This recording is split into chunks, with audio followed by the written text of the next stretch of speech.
Hello, welcome to Looking Through the Glass. We have Giselle. I was expecting her to say something, and she didn't. We fumble every entrance. No, we don't. But she totally, I thought she forgot my name as what happened. Welcome to Looking Through the Glass. I'm just going to start over. Pretend that didn't happen, but, we give you bloopers. I'm Sela, this is Giselle, and we have our friend Miranda here. Miranda's going to tell us her story today. Hello. You make every entrance memorable then. We absolutely do. Yeah. We started everybody off with a laugh. And it's something I don't even have to work at. It comes out naturally. I don't think I expect anything less from you two, so. I know, right? I just have to point out one thing real fast. You look like the worm from Labyrinth right now, Mom. The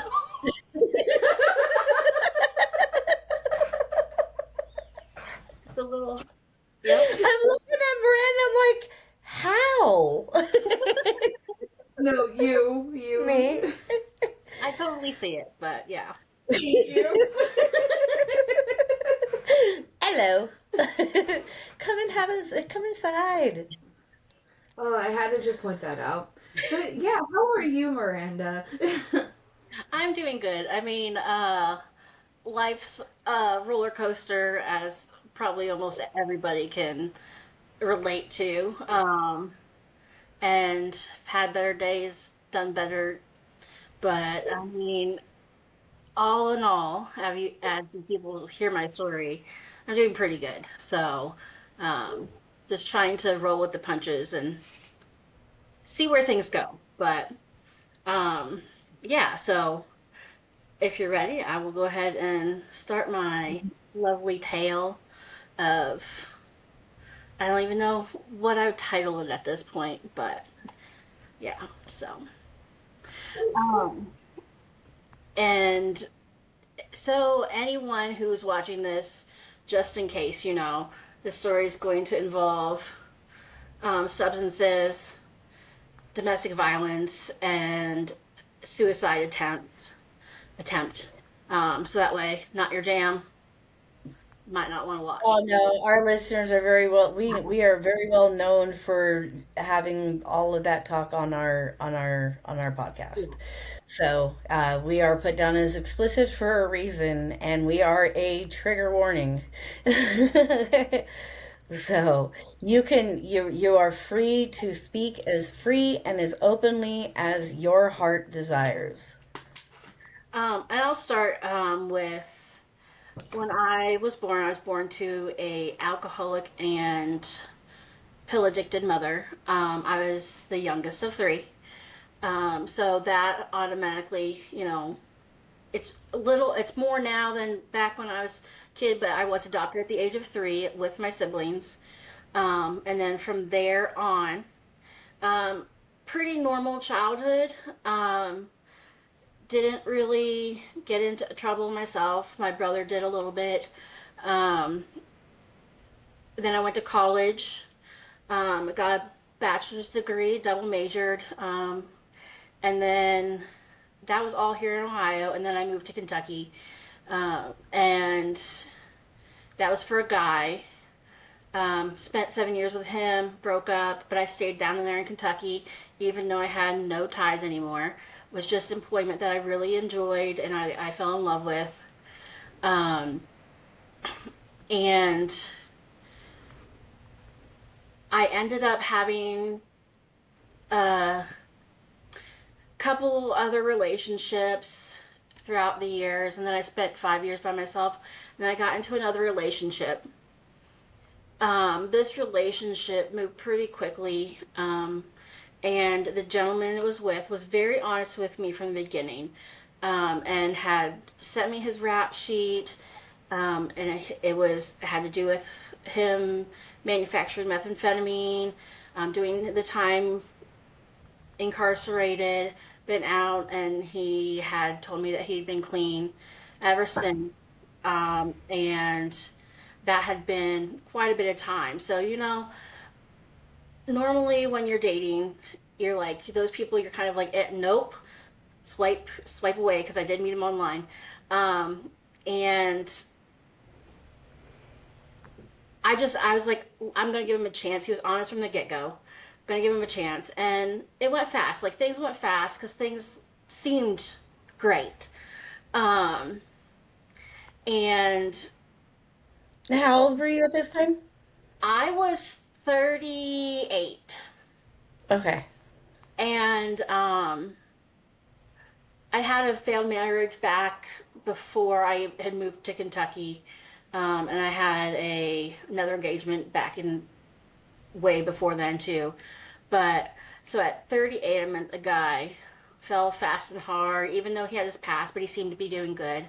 We started having some issues, the little little things and then bigger things, and somehow these things were always my fault, even though like he had been laid off of his job somehow, ended up my fault. And he'd yell, and then he was a runner, like he'd run away, like, well, I'm just done, I'm gonna run away, but then right back, like, I know, let's just talk this through.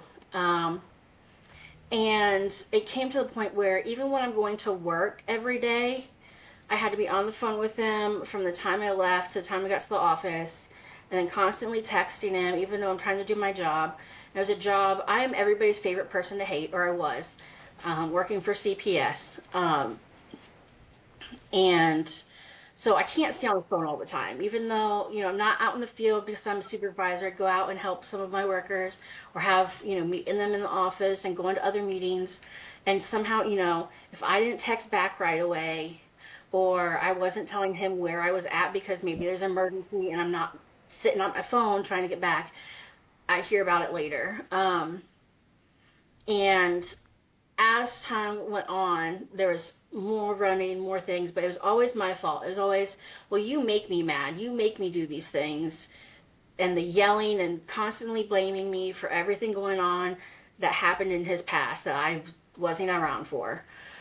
Um, and he ended up so-called relapsing, which I found later on he was been using the whole time, just not when I was around.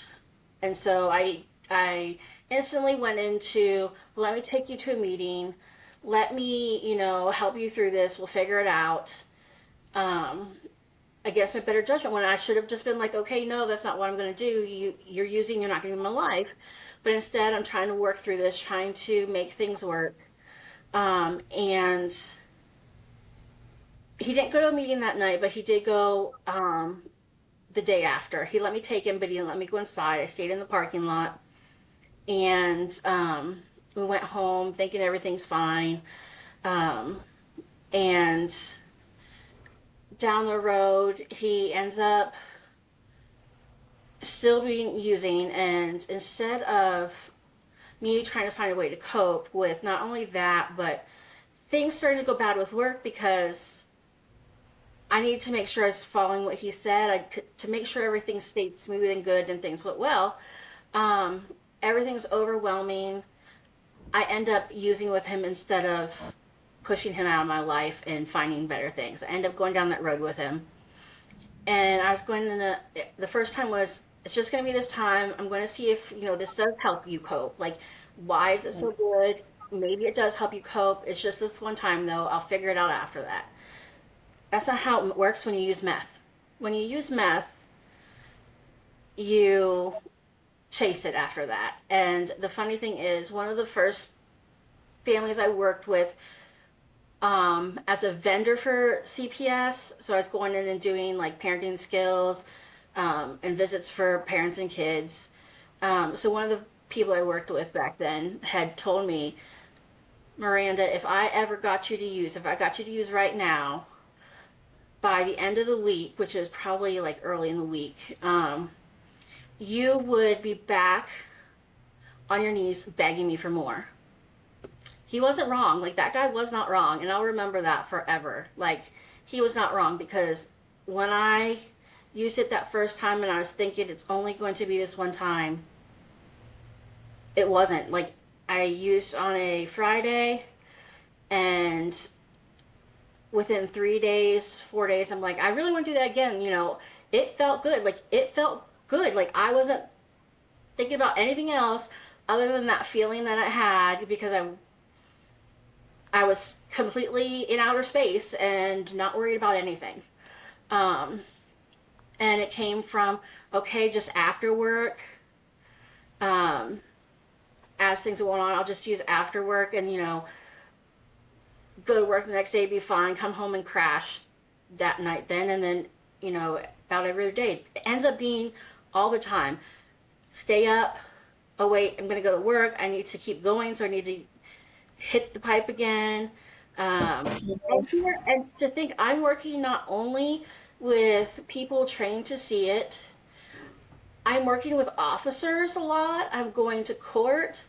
I'm working with therapists and substance abuse counselors. These people are seeing me every day, and no one said anything. No one's,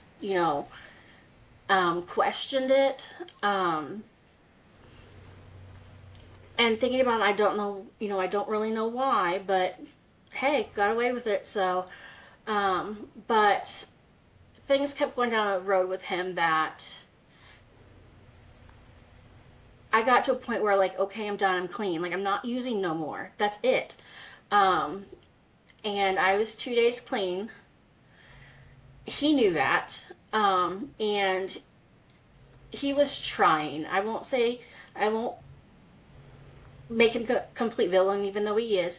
But he was trying, and he got to a point he couldn't do it. And he was only probably 24 hours, if that. Um, because I wasn't going to buy it anymore because I was supplying all of it.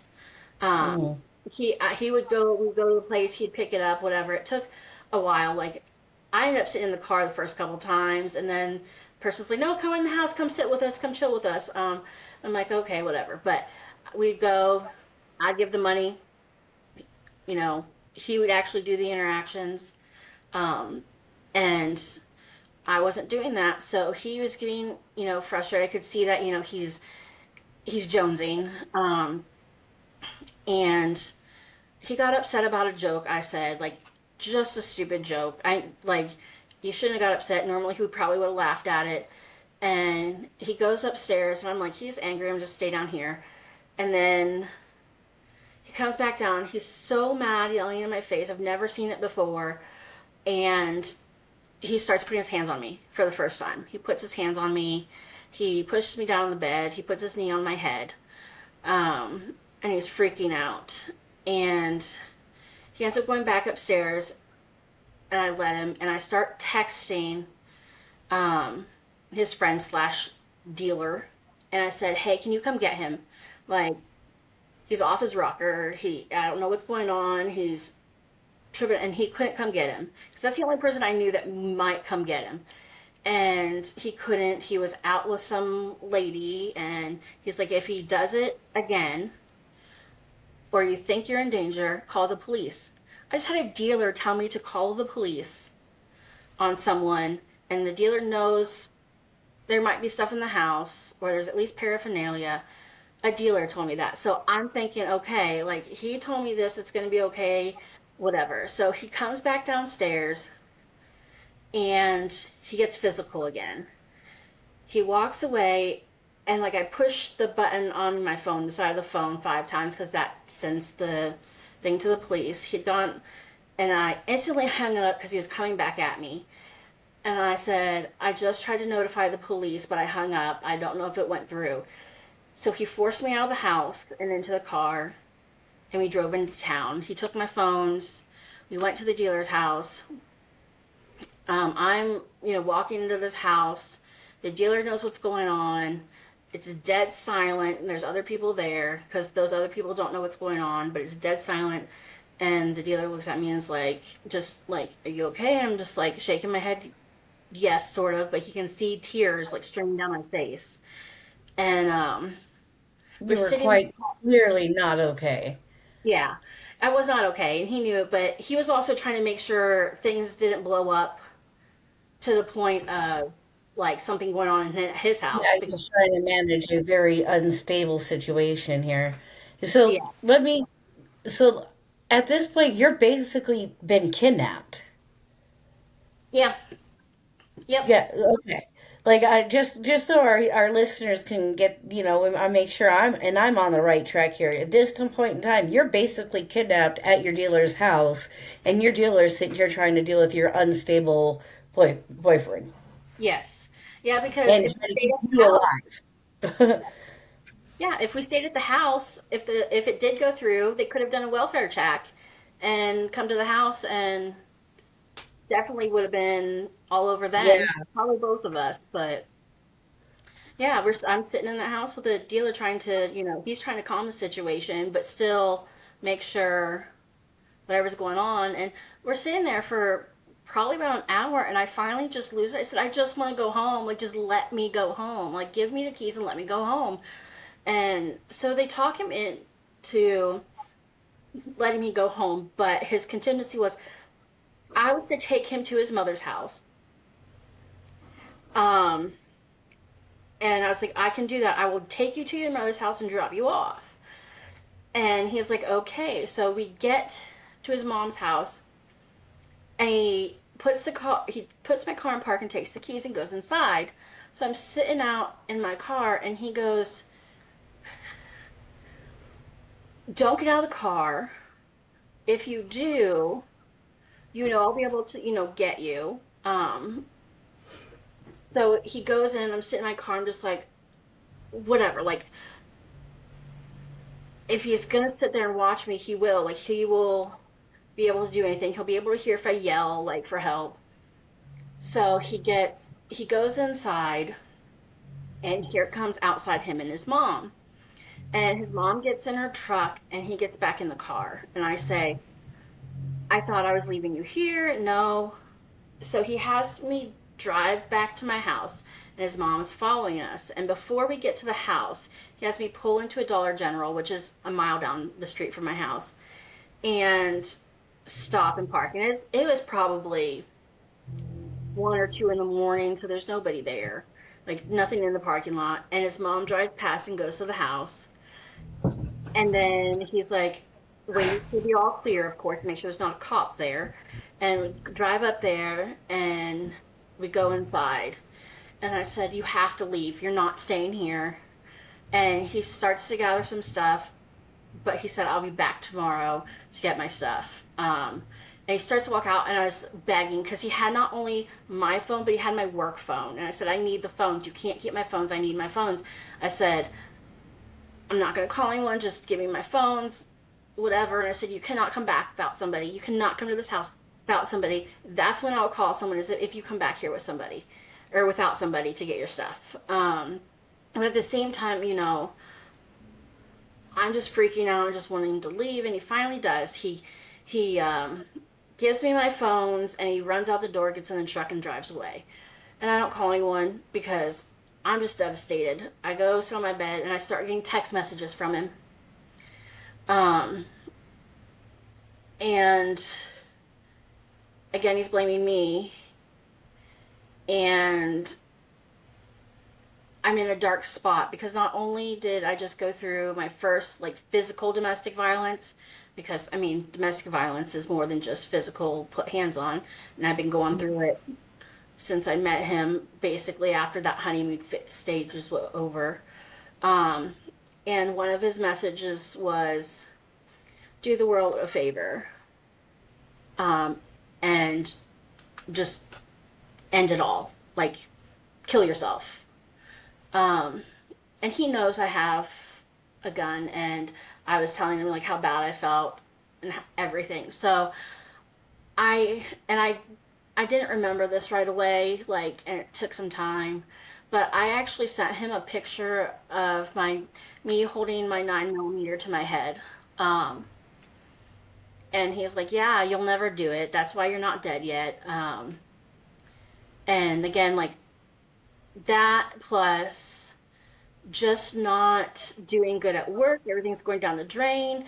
Um, my family's even like not really talking to me, even though they don't know anything that's going on. Like I still message them, still call them, and they live 8 hours away. They didn't invite me to Thanksgiving. They told me they're going to give me the information, never did. So, I'm already in the spot where everything's going down the drain and done.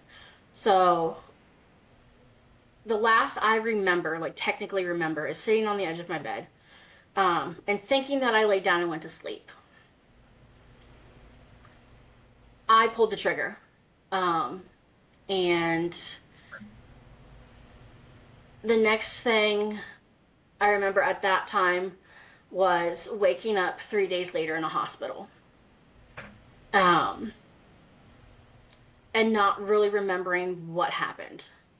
So I had been there. I woke up to some guy sitting at the door watching me, and it was start talking to him, and that's only because they'd taken my tube out earlier that day. Like they had the breathing tube down the throat, and I remember hearing someone talking to me like, just keep breathing, as they pulled it out.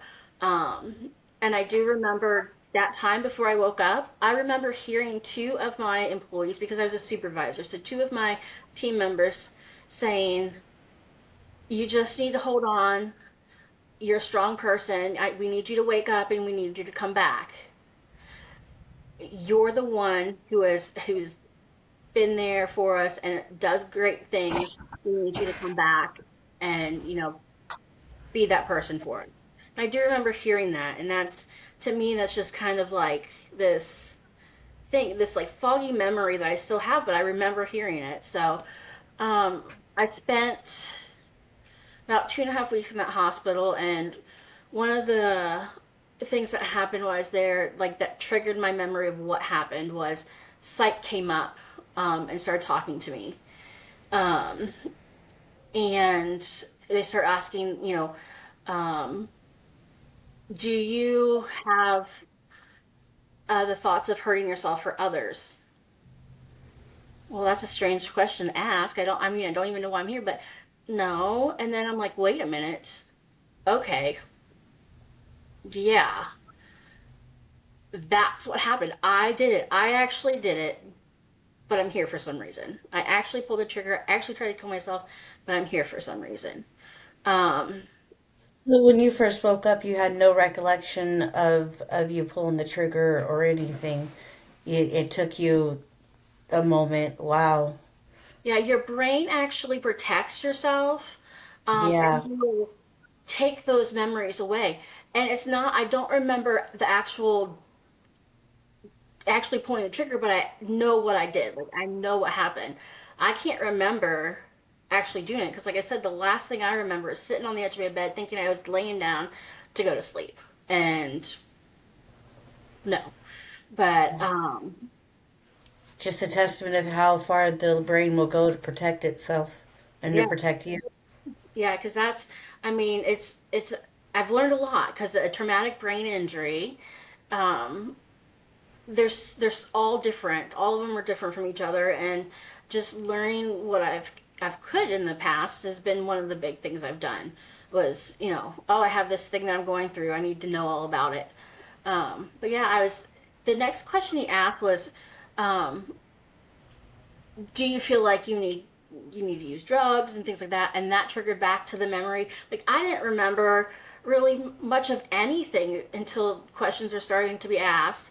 But here's the funny thing though too, no one told me why I was there. No one was like, hey, you shot yourself. Like, no one mentioned anything. I'm like, okay. And I didn't even know what hospital I was at first, because I wasn't at my local hospital. They had life flighted me because the hospital that was local was not equipped. I mean, I don't know how many like smaller. It's not even a small hospital, but smaller hospitals are going to be equipped for someone to have a bullet in their brain. Um, Yeah. so I got life flighted to Louisville, and I was there, and all those questions asked, and finally, yes, I know what was going on.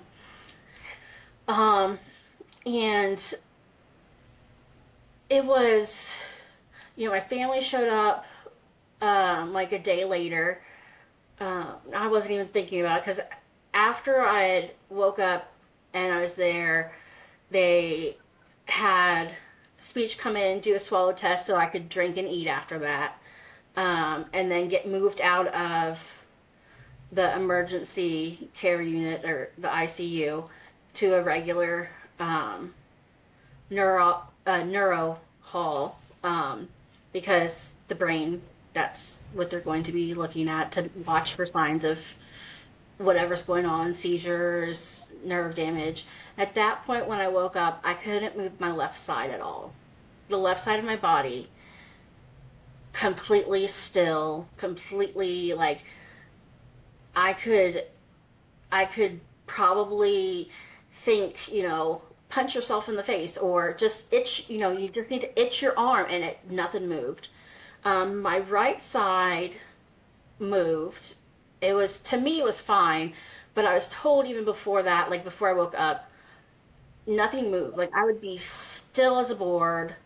Um, and that when I like actually woke up, them seeing my right side move was something that they weren't expecting. So I spent 3 weeks there, and I started um, some physical slash occupational therapy because I could only do so much when your left side, when you don't have a left side, the muscles working or anything, the ability to not to like even sit up, it's not really there. You automatically like fall to that left side. So they're working on me. They would help me sit up on the side of the bed, and actually like for a while we just left me sitting regular, but then they'd turn my legs and we'd sit, and we worked on muscle control so I could like sit straight. Um, but my left side didn't move, and they got me into a specialty hospital in Ohio. And after the about 2.5 weeks, got moved there.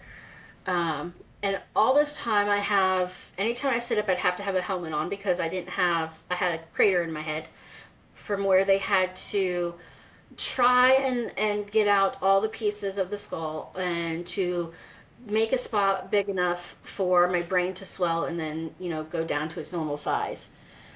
And they couldn't get the bullet out. And that still is actually in my head. And then I also had an infection, foreign object in your body. Had an infection, had some pretty gnarly antibiotics. And Mm-hmm. at the new place, I actually ended up like the antibiotics started shutting my body down, and they had to take me off of it and put me on something that wasn't quite so harsh. Um, Wow. yeah, and for quite a while, I was on that antibiotic, and so I'd have that like twice a day. And I was at the specialty place that we were working on getting movement back on the left side and how life would look with what I have. And so I actually got left movement back. It wasn't strong, not great, but they told me I'd never walk again. Um, and that's hard to deal with. But I was learning how to get dressed. My speech was fine. My brain function was coming back. I didn't really have any delays or speech or anything like that, but I did have like a fog. This fog that was there that it was hard to like really do things. But as I worked with somebody, I actually every um, day, every Monday through Friday, I'd have all speech. I'd have occupational, and I'd have physical therapy. And with speech, the lady would come in. She'd ask me the same questions every day, and every day of the week had a different address I had to remember with a different name. And so she'd come in, she'd tell me this information, and I caught on to the pattern that every week I'm still doing the same address and name, and they're all on the same day. So one of the last days I was there, she walked in, and without her even saying anything, I was able to pull from last week in that memory of the name and the address that I had to remember. And she goes, "Wait, what?" Because they're not used to people, I think, having some of that recall come back like it should. Well, Um, especially with brain injuries like me, I was 10-second Tom. yeah, yeah, and I like that was one of the things. Like, it wasn't that I didn't have it; it was that it just took a while for my fog to completely lift. And It's been 10 years and my fog's still there. I definitely still have fog sometimes. It's all depends on how much I've done or I'm doing or I'm stressed out or, some days Yeah. it's clearer than others. And it's not just a normal fog. Like before the brain injury, you have foggy days. You have like your off days, and it's not the same as those in any way, shape, or form. It's completely different. Um, and I spent a month there and doing those things, and you know, I got back my devices too. Like the cops had my phone that they kept when the ambulance and stuff came to the house, and the officers went to the house and looked at stuff because they were originally going to press um, charges on James because what had happened was that James came back to the house that next day, knocked on the door. No one was responding, and literally, again, it took me a while to remember this, but I heard him pounding on the door. That's what pulled me out of my. That's the first time I actually technically woke up, and he came into the house and found me laying on the bed and freaked out. His mom was in the truck, so he went and got his mom, brought his mom in. He's freaking out because he can't be there when anyone shows up because he has a warrant for overdue child support. And he left and had his mom call 911. So they questioned her and they thought that maybe he had shot me. So they were going to press charges for attempted manslaughter. No, that didn't go anywhere. Like never went anywhere. They just dismissed it. They gave me my devices back, and I start playing on my devices, and I get all these emails and missed phone calls, and a lot of them are from him. Like all this stuff that I missed, a lot of it, the messages and stuff was from him. Freaking about, are you alive? Where are you at? All this stuff, and first it freaked me out, and then I'm like, okay, getting these messages, getting love bombed again, even though I hadn't talked to him and he has no clue if I'm alive. Um, and after a while, I start to like, I send a message back, I'm alive, I'm fine, whatever. I get moved to a skilled nursing facility and I spend 6 months there. And all that time, I'm sort of letting him know my progress and things like that. Um, Not really blaming him for what happened, but also not writing off that I probably wouldn't have been suicidal or felt that way if, you know, he hadn't done and said things. Um, If he wasn't pushing those buttons. yeah. He was absolutely pushing those buttons. I mean, my God. Hmm. Literally, he pushed those buttons. You've seen the pictures, shows up, then freaks out and leaves. And Yeah. then messaging you, are you alive? Are you okay? Fool, if you wanted to know, then you would have stuck around. Yeah. And that was like huge. Like and even like through all this and I'm messaging him, letting him know how I am, and I'm like, you left when I needed you most. Like if you want to say these things, you left when I needed you most. Like you could have stayed no matter what, whether you had a warrant or not. Do you think they were really worried about your warrant? But still, at the same time, I'd be mad at him, but then those good feelings were sort of overwhelming still. But he was pushing it that way, Your and mind was still kind of foggy at this point, and your memories were still not all there, and he was fully taking advantage of that. yeah, he was, and so he pushed all that stuff, and he did that love bombing and he did that stuff and I'm getting those good feelings and then the serotonin and all that stuff and I'm clean all the time because I have to be. I'm in hospitals, I'm in skilled nursing facilities, and things like that, and it's like, okay, like he didn't pull the trigger, he didn't do it, and those are the things that like I start building that relationship back up even though I'm still like I'm questioning it more than ever. Like, well, maybe it's not good, all these things. And I'm doing great where I'm at. I'm doing great. I'm starting to walk. People have already told me, you're not going to walk again. But yeah, I'm starting to walk with a walker. Like, we built up my strength. We did it. I have basically what's called drop foot, but it's not due to what normally causes drop foot. It's due because of the brain damage and the Yeah, it's not ligament damage, it's brain damage. yeah, it's just the things aren't saying what needs to happen, but I get a brace and I can walk and I start building it up. I go back to the hospital that I was in Ohio, like the actual hospital that I went to, um, and got the flap put in to get rid of the gaping hole in my head.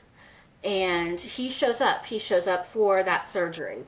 He drove the 8 hours and he shows up, and I'm shocked. Even though like he had messages like I'm coming, but then he would like start like arguing with me and saying all these things that like he told me I was cheating on Take him you while I out was of it. at a hospital. Like I'm at a hospital in a skilled nursing facility. How am I cheating on you? And a skilled nursing facility is basically a fancy nursing home that has extra therapy and stuff for people to come. Part of it is just for people to come and do like rehab stuff. The other part is, old people live there and all that kind of stuff. Who am I cheating with? Am I cheating with the wandering dude down that passes my It has door 800 Alzheimer's? times? Yeah, yeah.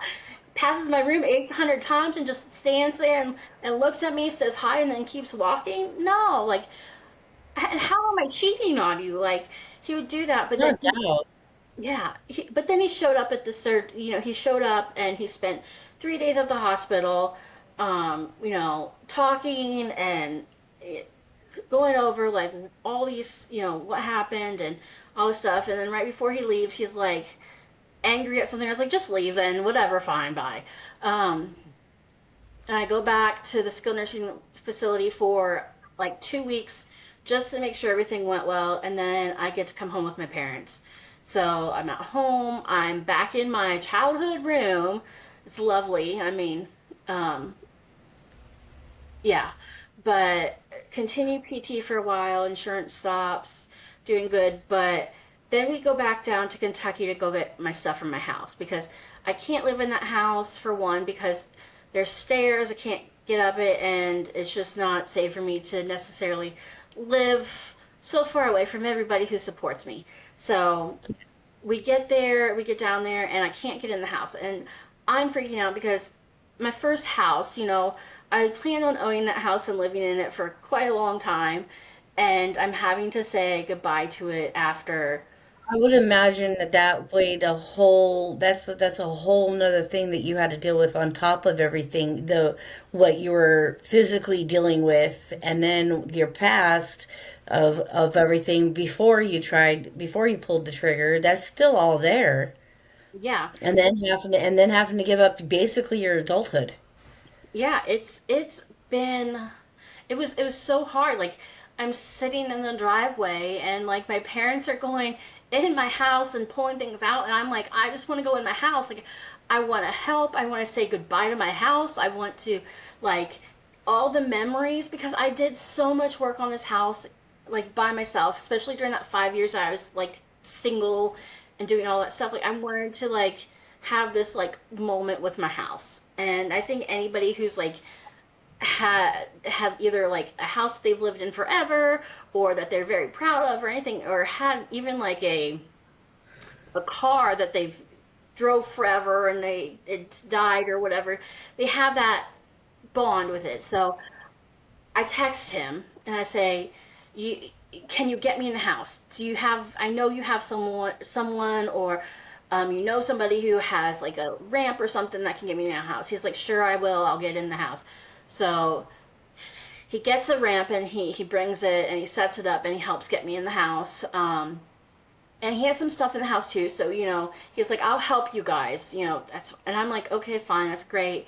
And we spend time together.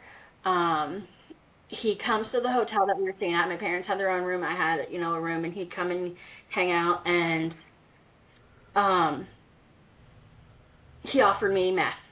Like he offered it to me, and at first, I first was like, oh no, but then I'm like, this might make it easier. This might make all of this easier right now. So I went that route. It doesn't. it It does. It does not. And so doesn't. I had this. I relapsed. I relapsed, and like it wasn't just a little bit. So actually ended up coming back with my parents, but then he came up to get me, and I spent another. I He took me back down to Kentucky, and I had a week from hell. A week from hell, relapsing, using, and then he put his hands on me again. Like,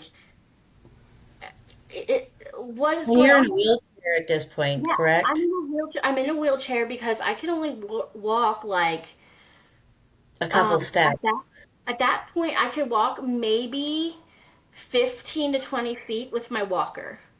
Hmm. So I'm in a wheelchair.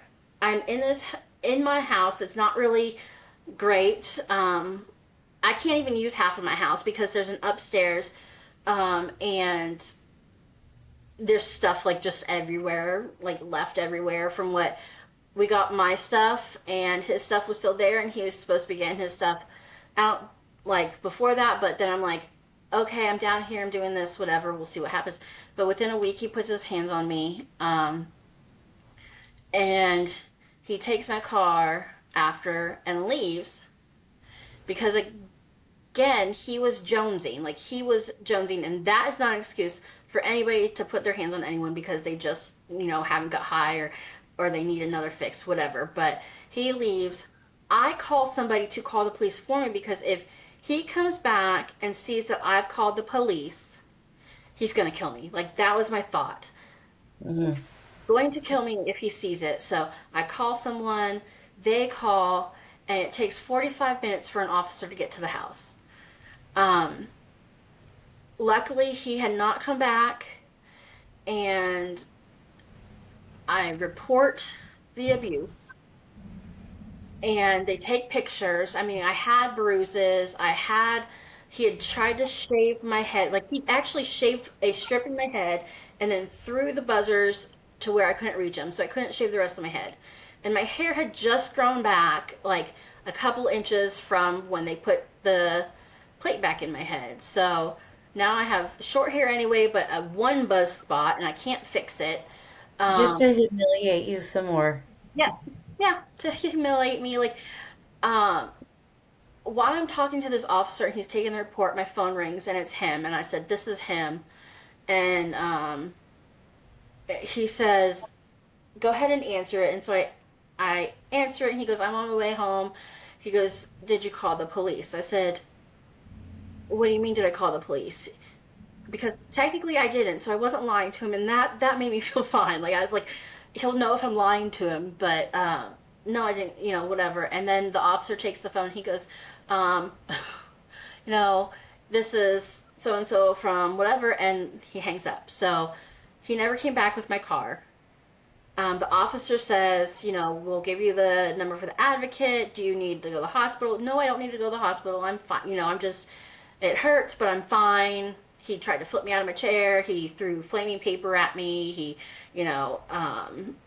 It's just all like it hurts. And, I let this happen again, but nothing that needs to have medical attention. And I didn't need medical attention, but he did hit me like several times where, I had surgery 2 months earlier on my head.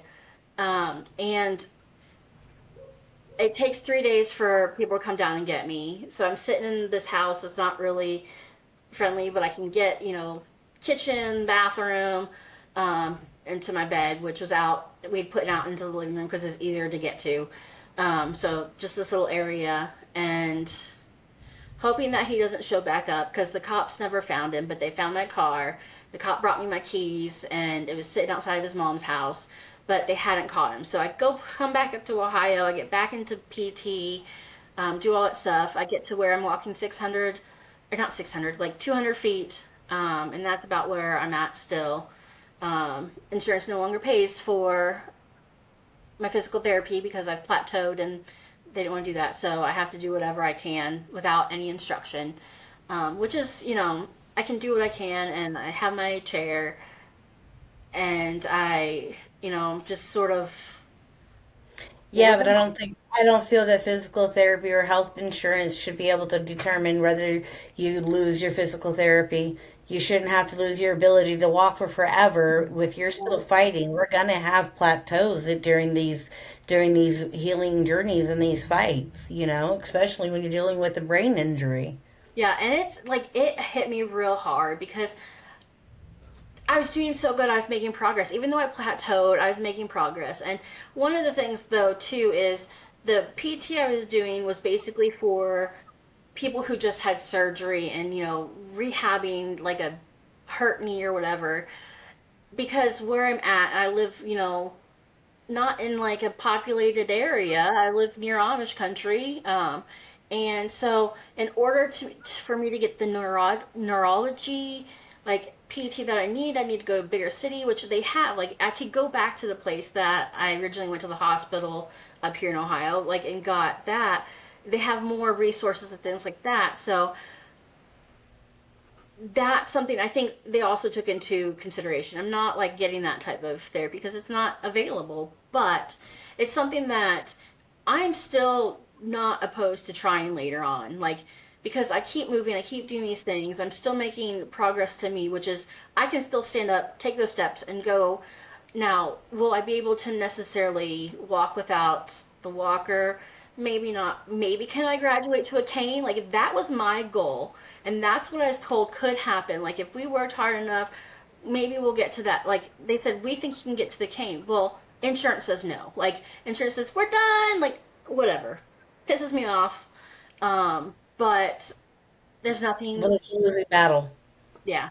It's there's other things I can be doing. Like I can, if I focus too much on it my depression goes down the drain, Overtaking, and that's yeah. a huge thing because I will say this: I have never been suicidal before I pulled that trigger. Like that was my one and only time of having any type of suicidal thoughts, feelings, or anything. The after, I've had more suicidal ideation following than I ever did ever. Like because I've had it once, and now when I have those moods, I get the down. It's why am I here? Why am I living? Why did the whoever's in charge of keeping me alive let me live for the bullshit that's going on? Like, and the hard days is not just like people have said mean things or things like that. My body doesn't work like it should, and it gets frustrating. Like that's probably the biggest thing is me getting frustrated with myself. Yeah. My left arm doesn't have full motion, but I can move it. I can get it over my head. My hand won't go flat, and the only fingers that actually have strength in them are my pointer and my thumb. So this whole left hand is practically just here, other than I can maybe pinch you and you might feel it. And I have no spatial awareness in my left arm. Like with my wheelchair, that's what I found out. Like it doesn't necessarily hit the rims when I want to push with it. So I barely use it because when I do, my fingers get caught in the spokes and I don't want to chop them off in the spokes of my wheelchair. So I have like a power assist, but I do have a manual chair because I can move it myself. I can do it maybe not as strong as somebody else, but the less I use my body now, like if I got comfortable with a electric chair, I'm going to lose the ability I have. So keeping myself using as much as I can is what's going to keep me going for longer without having to, no longer being able to walk or stand up or do things. Because if I don't have to stand up and do stuff, why would you? Like, I'm not going to be lazy. So I've kept the chair. I didn't go to a power chair. Um, there are some times where I'm like, that would have made things a lot more easier because I could get places easier. But my frustrations, getting up, standing, frustrations with like regular everyday things like showering. I use a shower chair, can't stand up. I mean, it's not huge. I get clean, do all that, but some days I just want to be able to stand up in the shower, let the water fall on me like I used to, and it's frustrating. I don't have a house that's set up for me necessarily, because it's the childhood home and it wasn't set up for a wheelchair. So I can only use half of the kitchen. Um, I can't get to the sink. I can't get to the oven and the stove. So we've put the table down. We have an air fryer, a little skillet hot plate thing. Um, and if I want to get water or something, I gotta go all the way back to the bathroom. So I don't do dishes. I don't use anything that needs water when I'm cooking unless it's set up beforehand if no one's gonna be here. Um, I can't get into like the bathroom closet, so I can't get like towels. So the my shower, which we built a shower in my old closet. Um, if I want towels and stuff, it has to be set up before because I can't get to them. And that's frustrating things because I am now 41 years old and I have to rely so heavily on people to do and get things for me that I should be able to at 41 do and get myself, but um, I can't. Like I have to rely on people, and it's like that's one of the hardest things is having to rely on people when I do everything myself. Like, I understand fully. And I have use of my legs and I struggle with, like, so I can't even imagine, like, Lord, but like with me, I have to be babysat when I'm in the shower because for some reason, showers, the heat, if I have the shower too hot, it's a seizure trigger for me. It yeah, triggers seizures for me. So, like, I don't know, explain it to my brain maybe, but one thing you can learn about the brain injuries is that they don't make sense. They don't, no, and that's like I had anxiety before all of this. I had depression a little bit before all this, and now everything's increased. Plus the adjustment disorder, plus being careful of I don't hurt myself again because if I hurt myself, who knows what's going to happen. Um, especially head. yeah, it's a lot of just like oh, be careful, like, and really thinking about how the day is going to go because I get so tired so fast because the brain, for someone with a traumatic brain injury, it takes 5 times the amount of energy, and your brain never fully recharges. Like when you go to sleep, everybody else, they have that recharging brain. If they sleep, decently well, their brain's going to be recharged and they're going to get through their day just fine. A traumatic brain injury, that's not true. You're going to have maybe 3/4 of a battery if you're lucky, um, and you're going to burn through that 5 times faster than everybody else. So I want to go to I went to Jelly Roll concert. I didn't do anything for 2 days before that because I knew I needed that energy to get through the day of going to that concert because I wanted to do it. Um, and I want to figure out how to live a normal life in a wheelchair. And let me tell you how much frustration I went through just that day was things aren't set up for people in wheelchairs. And I did, I started learning that slowly, like how it's not set up. Like even going to the store, I can't reach anything at the top shelf. Yes, I can stand up as long as I have my walker, but I ain't driving around my chair with the walker, um, because I gotta hold on to it and push my chair, and it doesn't work. So relying on people, and people are so rude. They tower over you. They get really close. Hey, smell my armpit while I grab Reach over you I because you're can't in my tell way what for to too do. long. Yep. Um, and the world's not set up for people in wheelchairs. And I did date someone back way back that was in a wheelchair. So at that time, I was thinking, oh, I sort of know what this is like. I didn't know at all. Like I did know some of the struggles he goes through, but didn't realize how bad, like how bad it is. So, um, just adjusting to it and having, adjustment disorder because I lost my house, I lost my car, I lost my ability to move and walk, I lost my job through all of this. Um, and it's not because I couldn't go back. Like it was because the type of injury I had, mental health caused injury, was not covered by their um, long term disability. And I was working in a field where mental health is huge. And the only thing they give you is a paper that says if you're having a hard time, call this number. You have 5 free, therapy sessions, whatever. But the disability um, uh, will not cover the type of injury I had. So I lost the ability to file disability claim. Like I filed a claim and that they denied me because of the type of it is. So once all of my um, FMLA was used and all my PTO and sick time was gone, they messaged me and said you have a week to come back. At this time, I still hadn't had like my flat put back in at that point. And they're like, if you're not here Monday, we're going to call you and we'll talk about what path we're going to take, whether we're just going to, you can come back on Tuesdays, whatever, or if we're going to fire you. So I I was a year from being fully vested. So I,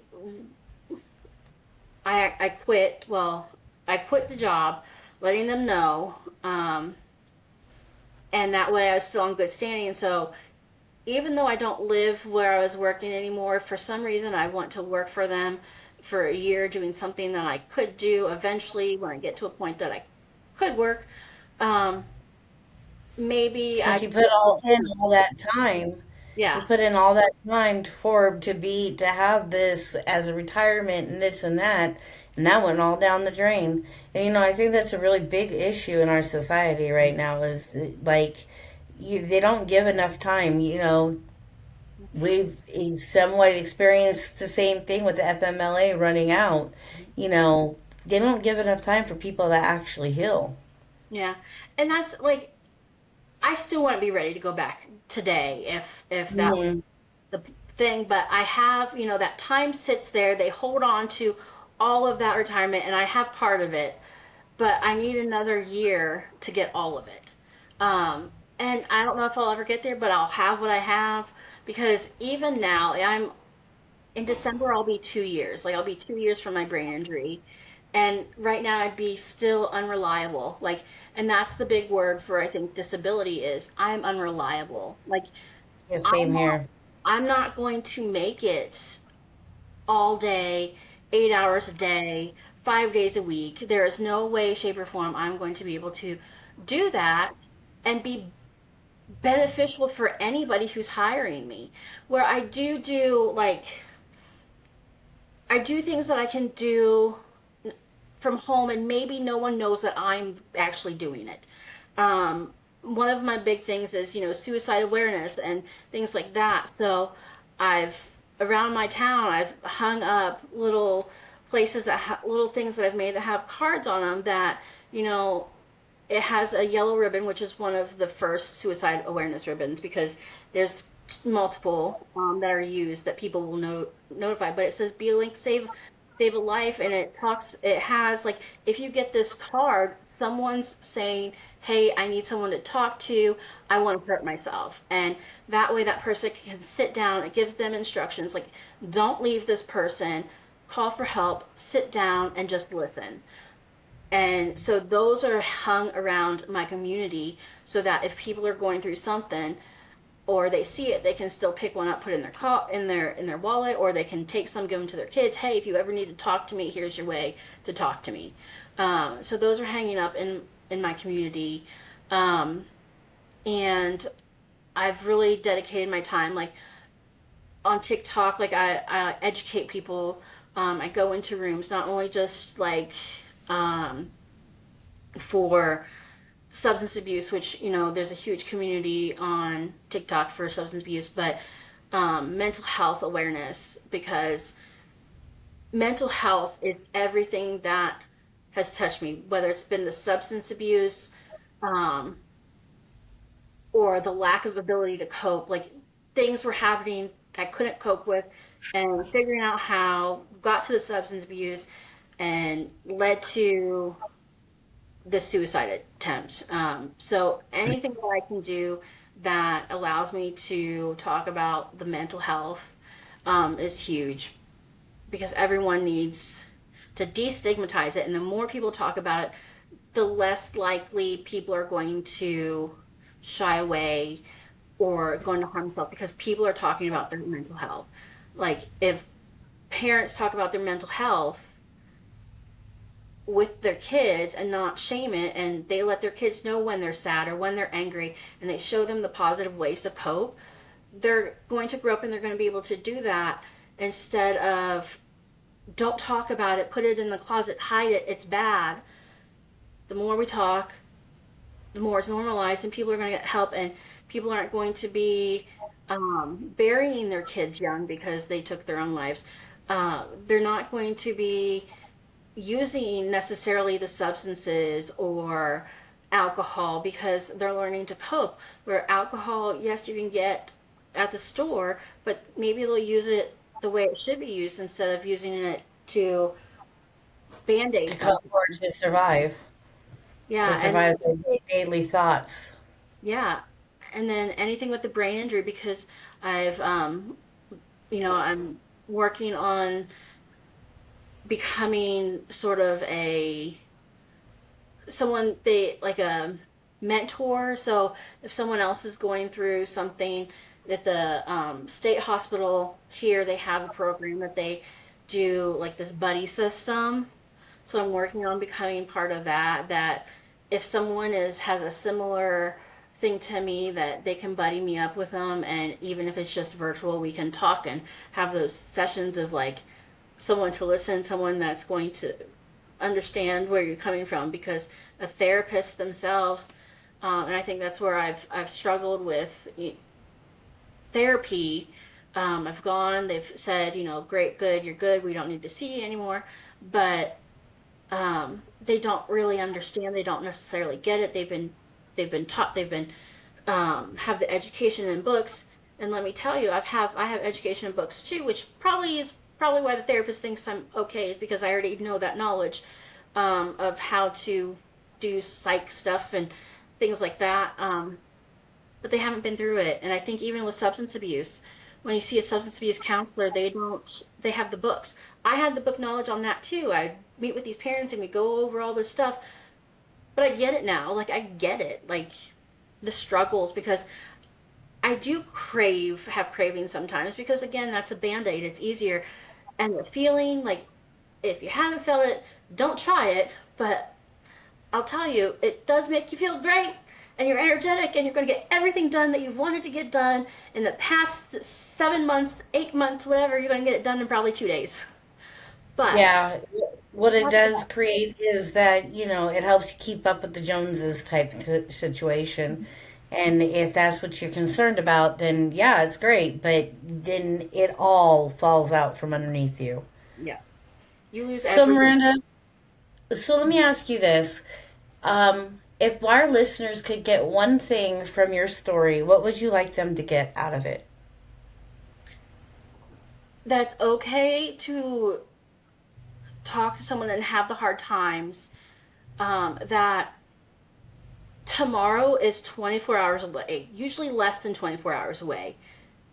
And no matter what you're going through, tomorrow might be the day that everything starts to change. So you have to make it to tomorrow to see. And then every day, even when you're going through a hard time, just remember that tomorrow might be the day, and you need to show up to see if tomorrow's the day. And keep telling you this self every day, less than 24 hours, and then get help. Like, get help. It's okay to talk. And I think if I would have done that, even during that time, with the right person, I'd be an able bodied person. So it's okay to talk, and tomorrow might be the day everything starts to get better. Beautifully put. Yes, beautifully put. We thank you, Miranda, for being vulnerable and sharing your story. And I'm sure that it'll reach the people that it needs to reach. Thank you for And helping me. you keep being you, Yeah, you Miranda. keep being you. You keep being that warrior that you are every day. I mean, we all struggle, and of course, you've got multiple things, but you're still showing up for yourself every day, and I'm proud of you. Thank you. Yes, I'm proud of you guys too. I know you've been through it and going through it, and coming out on the other side, That's right. That's what it's all about, right? right? You want to go ahead and... Yeah, so for our listeners and our watchers, whichever one you are, you know we have our email where you can contact us if you know you or somebody or anybody who wants to share their story, wants to stay anonymous, or just wants to come on. You can contact us at 12lookinthrough, THRU, the 34 the glass, at gmail.com. You can also find us on TikTok, which is Looking Through the Glass, the same kind of through. And you can also find us on Facebook and on Spotify, Apple Podcasts, YouTube. Looking Through the Glass, the through spelled the correct way. All right.